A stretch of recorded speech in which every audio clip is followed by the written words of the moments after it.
Hi there, Digi here, and I'm going to address a comment that I have been getting a lot on my videos lately. See, some of you have been following the links that I put in the descriptions of my videos or on my channel to get to my anime list, the list of all the shows that I've seen, whether I've completed them, put them on hold, dropped them, or am currently watching them. And a lot of people notice that I have a lot of dropped shows. I have almost as many dropped shows as I do completed shows. In fact, in reality, the dropped shows list would be much larger, but I only mark shows on my anime list if I at least completed one episode. There's a lot of shows that I don't finish the first episode of. I watch 5 to 15 minutes and then I just stop. So in reality, I probably have about 700 dropped shows, much more than the amount of shows I've completed. A lot of people get confused by this. So I wanted to explain why I drop so many shows, because I think it says something about the way I watch anime and the way everyone else does. And people act like I'm the weird one for this, but honestly, the way that I watch anime is the only way that makes any sense to me, and I think everyone else is crazy for doing it any other way. So that's why I'm going to explain myself. Before I begin, there's two general concepts that predicate the methodology behind why I watch shows this way. Firstly, that there is no bad genre of anime. There have been shows in every genre that I liked. A lot of people decry stuff like fan service harem shows. I just watched 2 of them that were pretty good. No Kome, Yushibu. I enjoyed both of them. They weren't masterpieces, but if I had just been like, oh, generic harem light novel adaptation with overly long title, I'm not going to give that a chance. Wouldn't have seen these 2 shows. And also the idea that that not everyone knows what's good. Or rather that no one knows what's good except me. Rather, no one knows what's good for me except me. See, when I got into anime in a big way, into like fan sub anime back in 2007, this was when fan subs were first getting big, and not every show got watched the way they do now. Like now, a season chart comes out, and the chart has the names of every show that's coming out, and almost all of it gets released on streaming, or it's subbed within like a day. Even like magical girl shows for kids are subbed within like a day. That didn't used to happen. You didn't get Precure subs in 2007, not in a timely fashion anyway. That kind of stuff would take months. And a lot of shows would come out, go completely under the radar. No one would pay attention to them. There'd be shows that you never even heard about until much later, and shows that took forever to get subbed. All the Shaft shows used to take an eternity to get subbed. It took months for after Hidamari Sketch or Sayonara Zetsubo Sensei were over before they were done getting subtitled. So these shows would get overlooked. People didn't talk about them. People didn't know about them. So you could not just rely on word of mouth to hear about every good show, or to hear about every show, period. You had to go and just watch everything and see if it was good.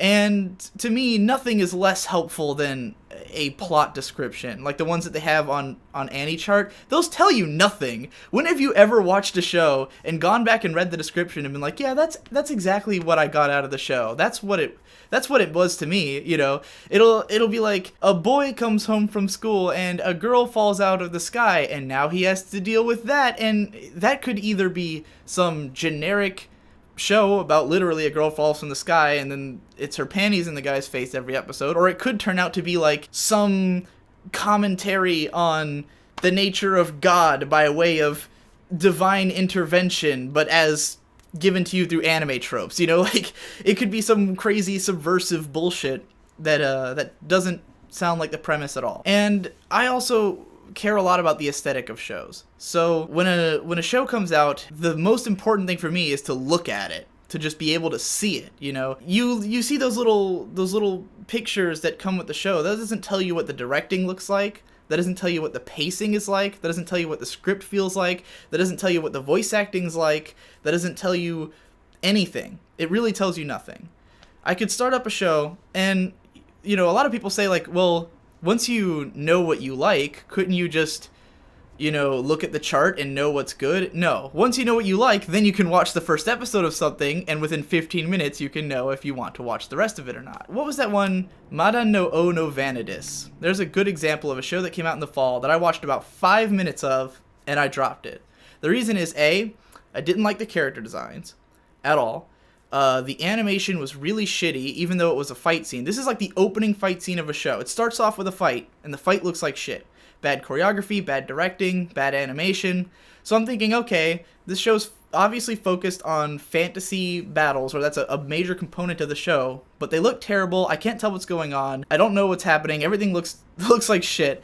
And then it also looked very video gamey. It had, like, you know, all these attack spells and all this other shit. And it looked to me like it was either a video game adaptation or a light novel that is very video game influenced adaptation. And I'm not a huge fan of those a lot of the times, unless it's like Log Horizon, where it's more of a commentary on the nature of video games. And it was very quickly evident that I did not want to watch this show. Now, if I had heard something later, if people had been like, oh man, Mara no Ono Vanidus was really unexpected, it wasn't at all what you thought it was going to be in the first 5 minutes, then maybe I'd go back and try it again. But there's also plenty of shows where that doesn't happen, where people don't talk about it, but I end up liking it anyway. You know, like I said, I just watched Yu Shibu. That show is, I mean, it's a dumb fan service light novel adaptation, and people would group it in with everything else because it's got tons of fan service, tons of dumb boobs fly open kind of stuff, but it had the kind of characters I like. It had an interesting setting. The main character was totally boring, but it had enough going for it that I felt like it was a worthwhile show, and I never would have found out about it had I not just been watching everything. I've never heard anyone talk about it. I've seen pictures of it in Sakuga Wiki, because it has some like really nice animation at parts, but I basically knew nothing about this show, and I just was like, I'm gonna watch everything from 2013, and I've been marathoning first episodes, and that one came along, and I went, I'll watch another episode of that. My policy is you watch something until it's either lost your attention or has like actively made you think this is not for me, you know? Like, for instance, last season there was Trinity 7, and I watched 3 episodes of that, because after the first episode I thought, this doesn't seem very good, but it's really nice to look at, maybe it picks up. And then I watched 3 episodes and I went, this isn't picking up, I don't care. And then there's other shows where I watch 10 minutes and I go, oh, no thank you. The directing feels so awkward, the pacing is awkward, the camera shots are awkward. The show's gotta click, you know, but you can't know that without watching the show. So the reason I've dropped so many shows is because I watch every show. I watch at least some of every show, because otherwise I will never know if the show feels like my thing or not. I don't think it's reliable to go on anyone else's word. There have been plenty of shows I loved that no one else liked or didn't care about when it was airing. Back when Kurenai was airing, no one cared about it, and I loved it. Back when Kanan was airing, no one cared about it, and I loved it. Back when Bakano first aired, I mean, that show's gotten huge in the West after it got released on DVD here, but when that show first aired, it took forever to get subtitled, and no one talked about it. And I was one of the first people to see it and be like, this show's fucking amazing, you know? So yeah, you might miss out on great stuff, and then, you know, maybe you'll find out about it years later. And another thing is that a lot of people don't understand is that I have a strict policy of nothing is dropped forever.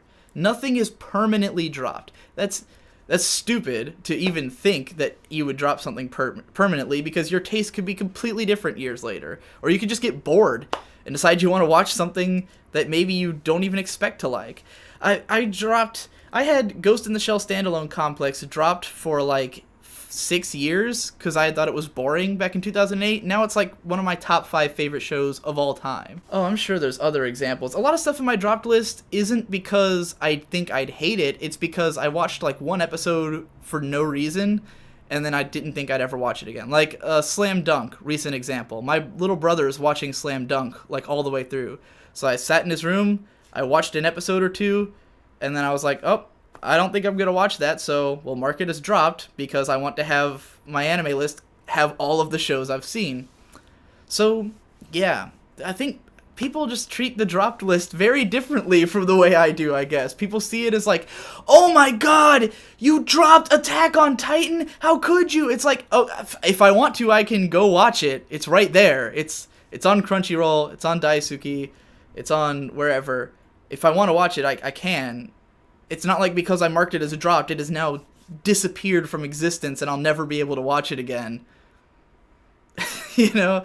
I've picked up so many shows that I dropped in the past. And there's a lot of shows that were actually, I cleaned out a lot of my drop list for anything that I knew I was going to try to watch again, and because people were bugging me about it. People were like, why did you drop Legend of the Galactic Heroes? And I'm like, well, I plan to watch that, so let's mark it as let's mark it as on hold so people will stop asking me. But yeah, that's why my drop list looks like that. That's why I think your drop list should look like that. Give everything a shot. You never know when you'll be surprised. And that's it.